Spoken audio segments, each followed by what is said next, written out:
that is very, very significant, because we're dealing with a few controlling the vast majority, and they can only do it by getting members of the vast majority to imprison and enslave the vast majority on behalf of the few. And once those middlemen and women start awakening, and they are, not the vast majority, but the cracks are appearing, then suddenly it starts to change. And what we've been looking at in recent years, and again, I go into this in the book in some detail, we've been looking at training organizations, like Common Purpose is one in this country, but there are others under different names all over the world, who have been specifically put there to train potential leaders of society, government administrators, fire service, police, and all these people. And it's interesting what they've done. They've done it by creating job application forms that are personality profiles. And so they're looking for certain personalities. And you get the job not by ability, but by personality. And these training programs have been going on for many years now.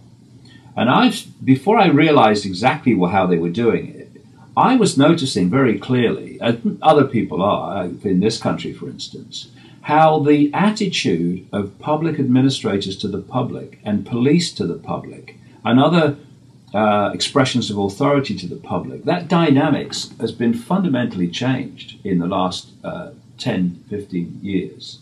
From a feeling, not always, you always had your rogues, but a feeling of service to the public to a feeling of control and dominance over the public. Now, this dynamic has happened so fast, it's been very tangible and very profound and obvious. It's been done through these training programs. And one of the reasons they're doing this is because we're back to the awakening.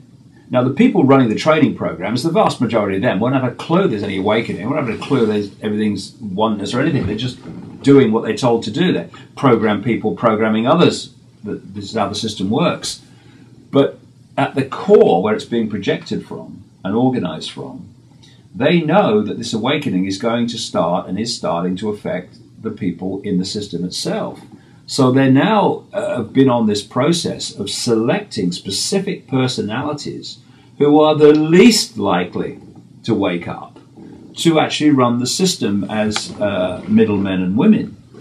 There's no doubt whatsoever that the control system has known, because it goes up and down the timeline outside of this reality, it knew that this vibrational change was coming, and it's desperately trying to hold the lid on the box through microchips, surveillance, destabilizing the body, computers, receiver transmission potential through additives in food and drink. All these things are done to try to hold on to the power they've got. But, you know, it's bad news for them, good news for us. The power is waning and will wane dramatically eventually, because it takes a long time for cracks to appear in a dam. But once the cracks appear, it can collapse very quickly after that. And the cracks are appearing now.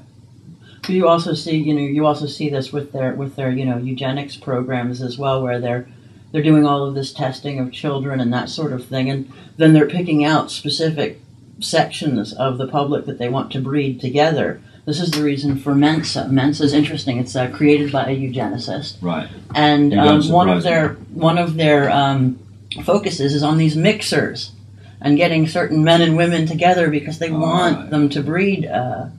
Yeah, it's interesting. It's only open, of course, the upper 2% of the population, but it's not the two most intelligent percent. It's the 2% of the jacks of all trades, people that understand a wide variety of knowledge, and these are the ones they want to keep an eye on.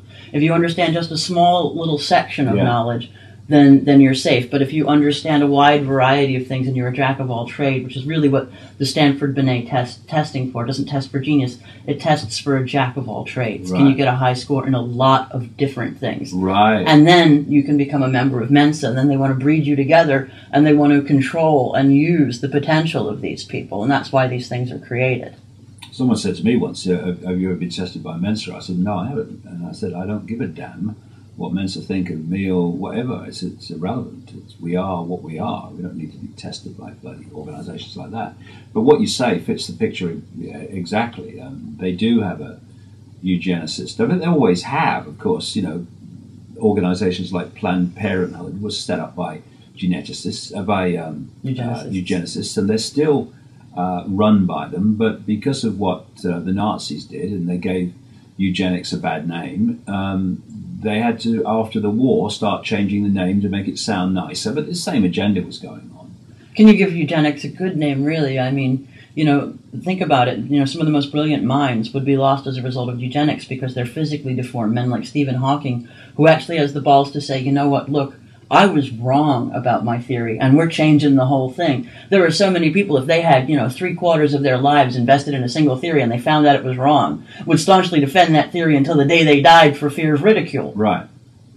You know? Yeah, I know what you mean. And, you know, it is an underlying cement through the story of this manipulation of eugenics.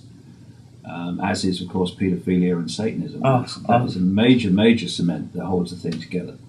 And I'm just really pressing a story at the moment about a Down syndrome girl who was abused by the establishment of Scotland, which is an appalling centre of Satanism and paedophilia. And what the story she's telling, I've found all over the world. It's a blueprint. It's a blueprint.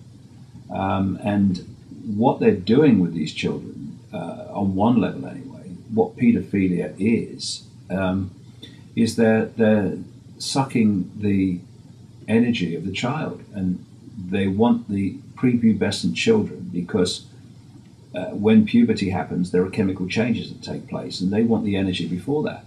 And so when you see these ancient stories of sacrificing young virgins to the gods, young virgins is just code for children. And also, you know, these reptilian entities, they feed off human energy, particularly because they're low vibrational themselves. They have to feed off low vibrational energy, all the vibrational fields that relate to this core center field of fear. And a lot of these pedophiles, if not all of them, but certainly the establishment ones like Father George Bush and stuff, when they're having sex with a child, they are the, if you like, human vehicle, but they're possessed by these reptilian entities, and the reptilian entities are feeding off the energy of the child through the Illuminati middleman, if you like. It's again no accident that, you know, I've studied this all over the world. It came into my research 15 years ago now, and it wasn't that paedophilia and particularly Satanism goes on that was shocking. It was the scale of it. If people realize the scale of it, I don't care where you are listening to this, it's going on in your community. That's the scale of it. And what one common theme that I found was that these people have anal sex with children, even girls, right?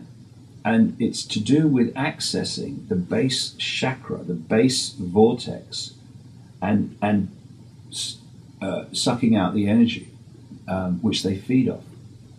And in the end, it's everything that comes to light does not have one reason. It has a number of different reasons, and there is the prime reason. Then there's multiple other reasons. And what they do is stimulate these middlemen to have lust for children. And when they're having sex with the children, they're just taking the child's energy through the middleman. That's what's going on. They're energy vampires. That's how it works. And wherever you go, if you follow a major public figure in politics and the system in general, the control system, and they are a major figure who are having an impact on society in the control system's favor,